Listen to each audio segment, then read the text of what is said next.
What's happening is the boundaries just aren't there. I cannot tell you the disruptions to school that we sometimes have. And we have good kids and good families. We have not learned the boundaries of when to use and not use social media. And then we're seeing significant classroom disruption as a result of not understanding the boundaries. You're listening to the smartsocial.com podcast. This is our District Talk segment where we interview district leaders to learn how they're keeping students safe on social media. And we also ask them questions that we get from parents all over the country in our program. Now, let's get back to the interview. Hi, I'm Laurie Barron. I am the very proud superintendent of the Evergreen School District in beautiful Northwest Montana near Glacier National Park and Flathead Lake. We have approximately 650 students across 3 schools, preschool through 8th grade. Hi, I'm Melissa Hardman. I'm the Special Services Director at Evergreen School District in Kalispell, Montana, and I have been a proud employee of the Evergreen School District for my whole entire career. This is year 16 for me. Welcome to both of you here to the Smart Social Superintendent and District Leader Spotlight. I'm honored to have both of you here today. For all of our listeners from all over the country, we're excited not only to talk to you about some safety as we navigate these digital devices that are becoming ever so prevalent in our kids' lives, but also we want to make your kids wildly successful. And I know summer is here when this comes out, but we want to make them successful in the 4 walls of your home. And then when they go back to school in the 4 walls of the classroom so that they are absorbing and learning and becoming resilient, amazing kids.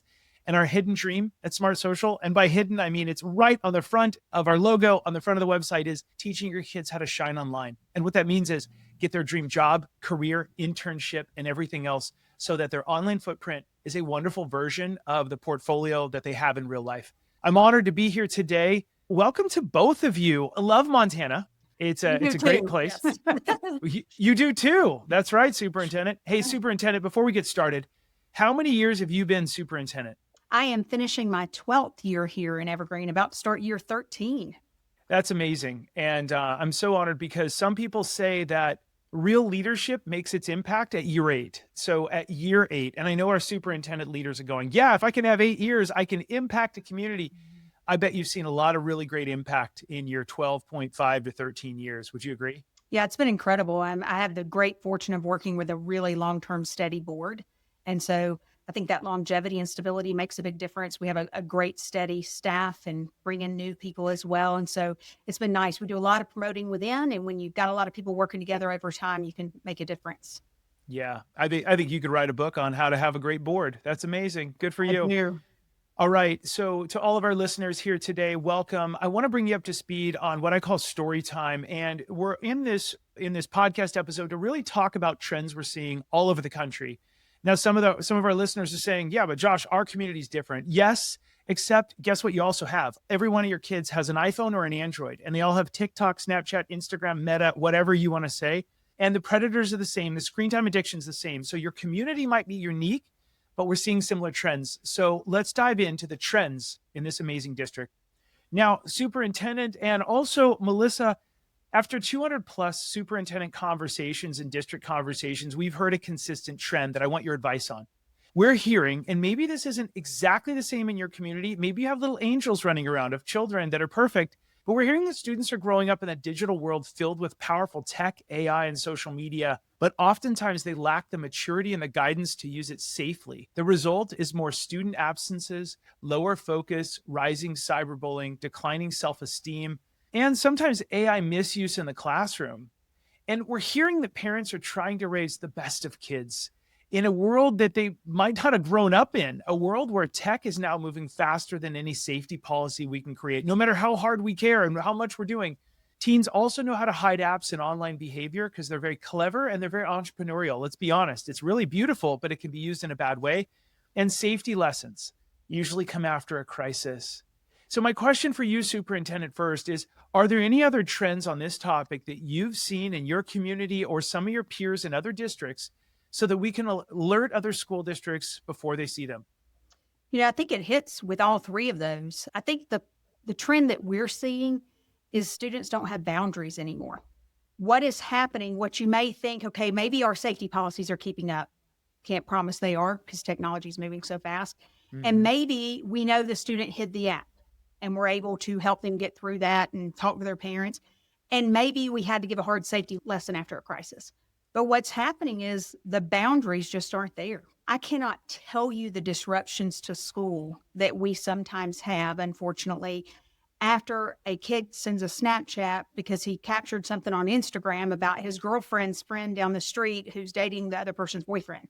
And we have good kids and good families. This is not oh, we've got a bad kid problem or we've got a bad family problem. But the boundaries of what you should do when, and you think about it, even if you aren't talking about a smartphone, you shouldn't turn on the TV and watch, music videos at school. People understand that boundary now. They don't do that. But we have not learned the boundaries of when to use and not use social media. And we're having so much spillover of a negative something that happens off campus that doesn't even have anything to do with campus come back and disrupt school the next day. And then we're seeing significant classroom disruption as a result of not understanding the boundaries. Yeah, we've heard this from our couple hundred superintendents. They have said, and I'd love your yes or no on this. They've said, Josh, what happens over the weekend online becomes the district's problem Monday morning. Is that right or wrong? You are right. Yes. And it's not just on the weekend. It's happening every night now. Yeah. If someone had a party or if there was a big event, even if it's not school sponsored, the next day we don't want to know. But oftentimes all the details of what happened at those events or what happened at home or online end up disrupting school so much that we end up finding out about it. And we've got parents in our office, we've got students in our office. It's just become a very big challenge for students to understand the boundary. I think because they think it's quiet and private, they're holding it themselves. It's not broadcast in front of them. They don't realize hitting send is a broadcast in front of them. Yeah, it's so true. So I'm hearing, and again, if you see me looking down, I'm taking notes because we learn from you so much. Students don't have the boundaries anymore that they used to, right? And then disruptions to classroom are huge. Every weeknight, I agree, these things will happen. Hey, Melissa, I want to bring you into the fold here. As the director of special services at the district, and you've worked here your whole life, which is amazing. Did you also go to the district as well? No, I did not. I did grow up in the Valley. I graduated, about 30 minutes from here. Montana is a big state, but a small town. So, you pretty much know everyone. But one of the things that I was just thinking is we don't have as much of a technology problem necessarily at school all the time. We've really limited the use of technology. Kids have to have their phones turned off. They're not using it. My own child goes to school in the district, and if I try to text him, it says, it's on do not disturb. So I know he's not accessing it during the school. And a lot of our counterparts in the Valley are going that way. But it's the stuff that happens afterwards. It's the proving to my friend that I did this. I also think it's you don't have evidence of it. So it's happened, but yet you can't prove it. And then someone's telling you, and it is different. But one of the things we've done really well, I think, here at Evergreen is we've limited cell phone use at school. So, and then, we have really good filters on our Chromebooks, and, kids aren't engaging in much stuff at school. It's really outside of school. Yeah, Melissa, you make a good point. I'm sitting here trying to think. I don't have data in front of me, but I'm thinking about incidents we had this year that involved something technology, and they're all happening at home. It's not happening under the supervision of staff. It's not happening during the school day. It is at night, and like you said, on the weekends. And then when they return to this safe space where we put protections in place, we put policies in place, we hope we're providing good safety lessons before there's a crisis, although sometimes it's obviously after. And yet it still happens because we're not able to monitor and guide students 24 hours a day on social media use. Yeah, I just wrote that down. That's like a key takeaway. That's what a trend, right? All social media incidents, or let's just say a majority of them, are happening at home. And I wouldn't even say home. Yes. I think sometimes it's out with friends, it's at a party, it's at an event. I think there are times parents feel equally frustrated. They also feel like they have parameters in place and don't realize kids can get outside of the boundaries. Like you said, they're hiding apps. And so while I'm not saying it's not happening at home, but a lot of it's happening outside of adult supervision, I'll say. Okay, that's interesting. It's definitely off campus. Correct. Not that there's none on campus. I would never say yeah, it's they go into the none. bathroom, I know, sometimes and turn their cell phone on. That does happen. You can't walk into the bathroom with them. But, one of the things I think, too, is educating parents. So my child was caught on his cell phone at school, and I had to go pick it up. And he said to me very like, Mom, I just checked the time. I turned my phone, I checked the time. But I was able to, on my end, go and see if he picked up his phone. How long did he have it? Did he open any apps? I knew what class period it was. And I went back and said, look, I can show you he really wasn't on it, which helped me too, because bringing your kid to a school that you're an administrator can sometimes be like, oh, please don't embarrass me, But I felt good about being like, hey, I can track what my kid is doing all the time. And I think that's the key point, is telling parents you do have that, you have a way to do it. We just have to teach them how. They don't realize it. Yeah, I really like what you said there earlier, Melissa. And we're going to dive into the next part of this here in just a sec. But I think this is a good conversation. There's a do not disturb feature for all of our audience and our listeners, especially many of our listeners are parents. And there's that do not disturb. You've texted people and it says perhaps Laurie has turned off notifications and they're not available now, on the iPhone at least, which I think is really neat, because then you can click notify anyway. But I love the idea of us setting that up with kids so that we're in the class, they're not getting any buzzing or notifying, unless mom calls 2 times and then it overrides that. And it's like, hey, grandpa's not doing well, come home, or whatever that is, heaven forbid. But I love that. I kind of just wrote that down. I think that's a really good training. The superintendent, what would your advice be to parents? Because we talked a little bit about boundaries. We talked a little bit about do not disturb during class. We talked a little bit about social media incidents happening off campus outside of parent supervision. What would some of a quick nugget be for parents about having that dialogue with kids to keep them safe off campus as well? I think there's sometimes an assumption, and I appreciate Melissa sharing her example. We feel like we have good kids. We're raising good kids. They do good things. And so we think my kid wouldn't. And I think it's important, no matter what you think about your child or his or her background or willingness to follow rules or things like that, that we still have to continue educating them. It's funny, when I first looked at some of your stuff, I found one of your videos and it was some Instagram tips for safety. I emailed it to my 21-year-old who's going to be a senior in college and said, when you have finished viewing this, please call me. And she called me and said, I just unfollowed 200 people I don't know on Instagram.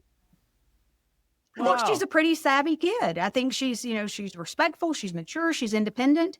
And yet, it was a 4.5-minute clip of yours. I sent it to her, and I feel like I've done a great job educating her on this stuff. I'm an educator, for goodness sake. Yeah. And yet I came across something that I was like, I'm not sure I've ever said these things to her. I think it's important. And you listen to Melissa. I love my kid. I think he does a good job, but I still don't trust that he's not going to make a mistake and use it when I tell him not to. I think we've got to remember, just because we're putting boundaries around our kids, no matter how old they are, I pay for that cell phone, by the way, no matter how old they are and no matter what their environment is, they still need help. I watched the video as an Instagram user and used one of your tips. So the idea that just because we're older, we're going to be more responsible is not necessarily true. We have got to continue to educate parents and students about the pitfalls, about the scariness, about the very unsafe behavior that happens in that online world, regardless of what we think about our kids are going to make good decisions as long as we tell them to.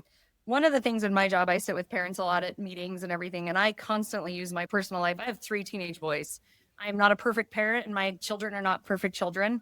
And so I'm constantly telling them, because I think one of the things social media made us put out a perfect world, right? We only share the good. We're not sharing the bad. And so letting parents know, hey, this is what my kids have done. I'm constantly saying that. I know this.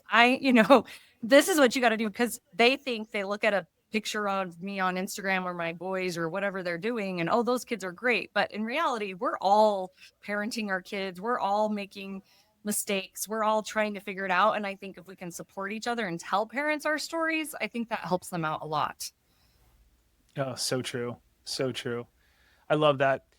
All right. So both of you are doing so great on this. Those are some great tips. Okay. So for all of our listeners, parents are asking us at our live events. I host 50 plus live events nationwide, probably the biggest online parent education program in the world. And one of the biggest questions we get, I just want to give everybody a taste test, because a lot of our listeners are with our partner school districts. They say, Josh, what advice would you give a student to help them maybe recognize some of the red flags of a dangerous stranger? A big part of Smart Socials, let's keep kids safe so that then they're successful, so they can shine online in the future. I want every kid getting a dream job, career, internship, everything else. That's my hidden ambition. This is why I'm so passionate. Now let's hear from a real student that's in our program, one of our teen interns that contributes to our program because it's really wildly successful when kids contribute. And let's hear from her how she might help a friend recognize those red flags. If I had a friend talking online to a stranger, I think that I would feel a little bit uncomfortable with the whole situation. I would advise against it because so many indirect issues can come from that, and it could cause something to be worse than if they had just unadded them in the first place. Some red flags that I would have to advise them to cut it off with this person or to stop engaging would be if the person starts to get very involved in their personal life and they seem to be very intrigued in what's going on with them and wanting to know all the little details about what they do and who they are, and just very personal details and things that you wouldn't normally share with a stranger in real life. If they're very persistent and constantly wanting to talk to my friend or constantly trying to be involved in their life or wanting to speak to them, I feel like that's kind of a red flag. Another thing would be if they ask them to ever meet them anywhere in person right from the start, if they feel a sense of being uncomfortable or their intuition is just saying it's wrong, or if my intuition is saying something feels wrong with this, then I think that's a major red flag. Now, parents, this is one of the teens that's in our program, as I mentioned. And if you're with a partner school district, I want you to come to one of our weekly live parent events and replays. We have real teens in the program. So yes, you can bring your teens or your middle schoolers to this. We have the awkward conversations. Remember, at all of our live events, they're 45 minutes. They're jam-packed with experts and psychologists, therapists, counselors, who are the cool ones, and a bunch of teens. So your teens were less likely to roll their eyes at our advice of how to be safe, how to shine online, how to talk to your friends, how to have dialogue starters, how to tell mom and dad and the trusted adults what might go wrong, and so on. And you also get your premium parent newsletter. Now, this is why we want you to come to these events. This is what goes right. This is in New York, and we hope your community is just like this. You are the one that needs to decide whether it's too much screen time or just right. But parents and teachers know when it comes to teenagers and social media, that's easier said than done. So in an effort to protect students from the dangers of being chronically online, schools are doing something you might not expect, asking parents to get online too. It makes an awareness to parents and students. It also gives them an understanding of some of the warning signs. That's just one reason why Deron Wilson, an executive director of school engagement, says his district uses the app Smart Social. It's an online app designed to educate parents and students on how to avoid strangers and dangerous situations online. Kind of like, I want to say, a trap.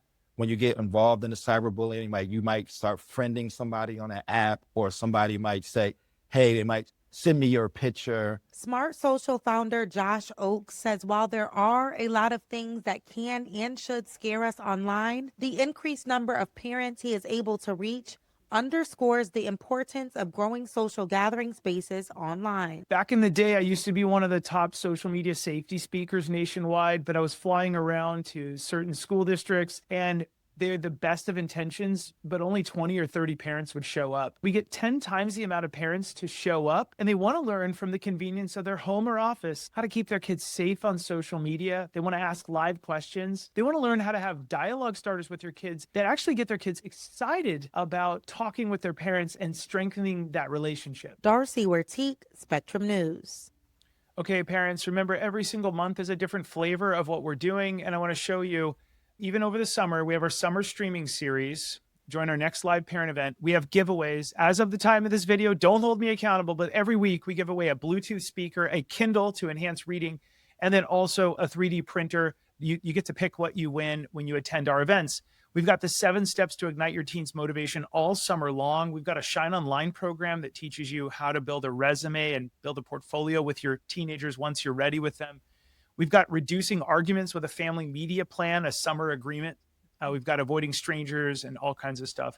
There are replays in 12 languages. So all of our program has everything. No one is ever left behind. We're super excited about that. There's a ton of different things. Okay, so we're back over to the program, and I want to go back to our guest experts. The superintendent, and then also Melissa. After a couple hundred of these superintendent conversations that we've had, we've also uncovered another critical pattern. I need your advice on this, and I want you to tell me if I'm wrong. Please set me straight. We're hearing that many districts struggle to meaningfully engage parents despite their best efforts. Emails, texts, and flyers might go unread, Parent events frequently might have low turnout, and maybe you have somehow people drive from all over, Superintendent, 14,000 people coming into the building, but in some cases only 20 or 30 would show up. And while most parents really care about their child's education and safety, they're often overwhelmed or maybe unsure how to support the district or the schools effectively. And this disconnect creates a gap where the district and schools realize how important it is to partner with families. And so here's my question for you. As a result, we've heard from communities. Many parents feel overwhelmed trying to keep up with fast-moving online trends, digital safety risks.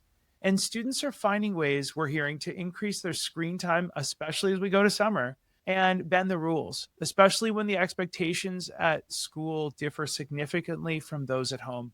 Superintendent, set me straight. What did we get wrong? And what trends or pain points are you seeing when it comes to parent engagement? And where do you feel families are struggling the most to stay informed or connected?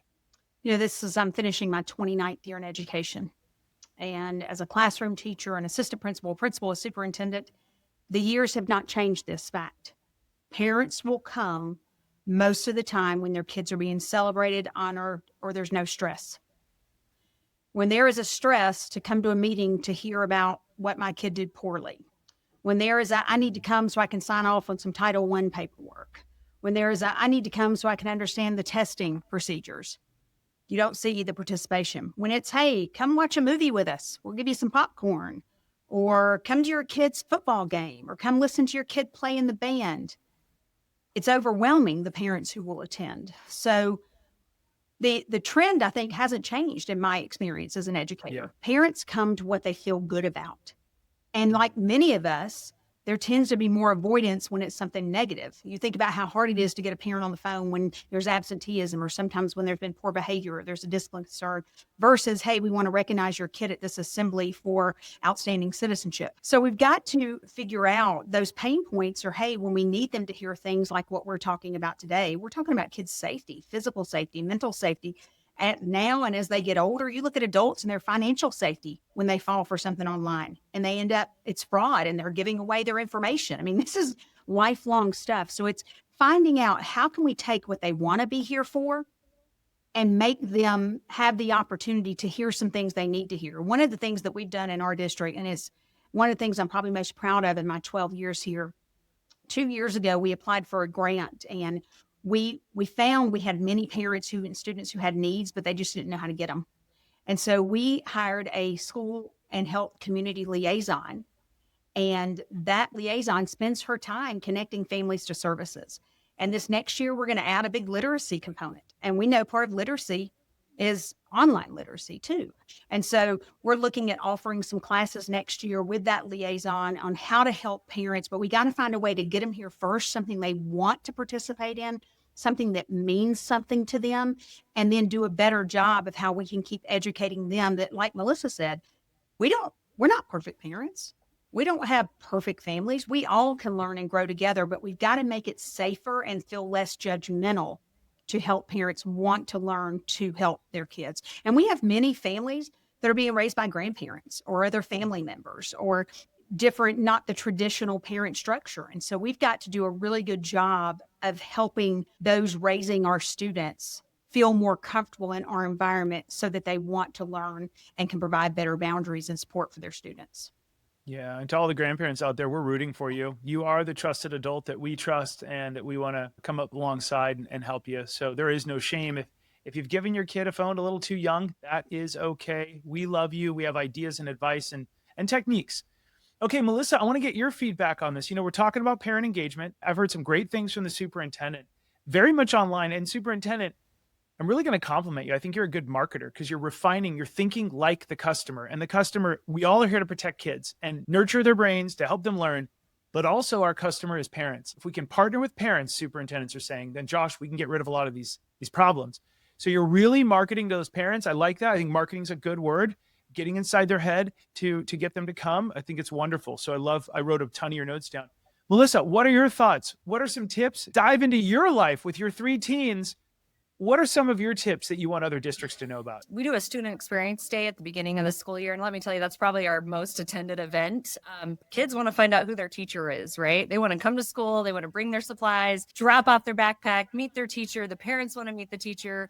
I think that is the time to catch them right at the beginning of the school year. You're excited. Kids want to be back in school. And that's the time to catch them. Have maybe the smart social out there. Have something. Hey, did you know? Have someone going, let me help you with your screen time on your iPhone. Because I certainly talk to a lot of parents and they don't know that they have screen time, accessibility, or they go, oh yeah, I've heard about it, and they don't realize it takes you like, I don't know, a minute to set it up. So we partner with a lot of our organizations in the Valley that come, Boys and Girls Club come, our health clinic comes, maybe something like having a smart social station at our student experience day. We do haircuts. We do all these sorts of things. And I think that'd be a great way for families to get engaged. We have a lot of resources in our district, our school and health community liaison. She's a mom too, with 3 boys as well. So she's really good at it too. So she has to limit her kids as well. And so, there's a lot of us working together, trying to figure it out. And I think we just need to share the wealth with, those families that first couple days of school. So. I like that. Here's what I've heard from both of you. I get to learn a lot from you, and I'm grateful for your time here today. Parents will come when there's no stress or very low, let's just say no stress, and their kids are being celebrated. I loved that, Superintendent. That was great. Parents come when they feel good about something. I love that. When they feel good about it. There's going to be pizza there. I call that ethically bribing parents to come to something. There's pizza, there's tacos, there's whatever. And they're like, you know what? I do want to help my kids and there's pizza. I guess I'll show up. That's amazing, right? And then Student Experience Day gets a big turnout. Amazing. As Superintendent, I'd love to hear from you. Last kind of final word on this. What's your advice to parents on either how they can get involved and engaged with a school district, or maybe to other districts on one of your tips on how they should get more parents involved? Yeah, I think for me, I try to remind myself every day that our parents and grandparents and those raising children, guardians are sending us the very best they have. It's not like they're keeping their better kids at home, and that they are most often doing the best they know how to do. Yeah. And so when we can work in a non-judgmental way, instead of, I can't believe your kid just posted this, because man, turn around, it's going to be one of our kids too. I think setting up, this is something that's an equalizer. Everyone has the same stress. It's not a socioeconomic thing. It's not a status thing. This is a stressor for everyone. And so I think the big tip I would think is we've got to keep it from being judgmental when we're helping all of us, myself included, improve for myself, for my family, my children, and them improving for theirs. And then we're improving for our students overall. And then really finding that person who can help families connect when it is so stressful. When you're worried about things like paying the light bill, where am I going to live? Or my kid has 3 huge tests tomorrow. Or my kid's, long-term girlfriend broke up. Mm-hmm. When you're worried about those things, the last thing on your mind is, and I was supposed to set a time limit on that phone. Yeah. And so helping us find those people who can connect adults who are stressed, because when we're stressed about very significant things, we forget the everyday things. It happens in relationships all the time. We've got to remember how important online social activity is for adults and students. I see just as many adults with poor behavior online as I do students. And so if we can model and learn ourselves and really provide that connector, someone at school that they can reach out to in a judgment-free way to help them. And again, we're going to try and continue to improving here, offering more classes, more supports, more opportunities at things like our Student Experience Day or our family nights. I want to continue to grow and improve as well and be a good model for helping all of us do that. One thing we do really well here is we do reach out to families all the time. We send a postcard, make emails. And I think one thing is my kids as teachers, a couple of them sent an email before a parent-teacher conference. Those are the ones I went and saw. And so making that positive connection, like, my kid, and if you have a positive thing to say about him, I'm more likely to listen when my kid and this wasn't him, right? He just made a mistake, instead of sometimes saying, oh, that's that kid. No, it's not. And so when I know my kid, I'll come too. They come for the good stuff. Mm-hmm.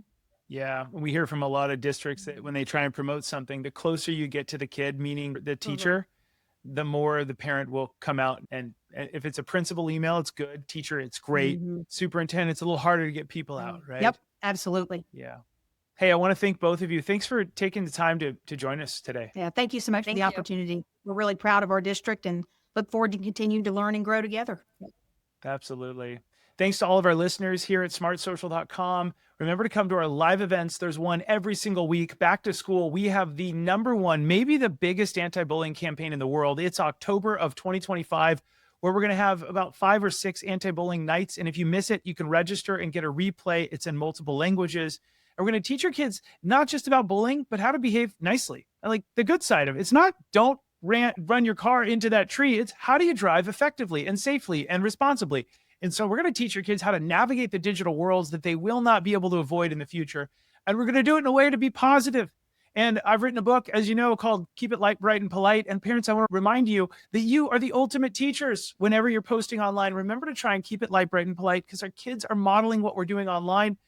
We'll see all of you on the next episode. Thanks so much for all the support from everyone. Have a great rest of the day. Thanks for listening to the smartsocial.com podcast. Smart Social helps parents understand technology and social media to keep their kids safe and successful. Be sure to join one of our weekly online live events to become the smartest parent on the block so you can keep your kids safe and protect their future. Also, don't miss our 450 plus online resources and replays you can watch on demand in multiple languages. Are you a school district wanting to unlock these resources for your parents? Reach out to us so we can protect your whole community each week. Have a great rest of the day, and we'll see you on the next episode.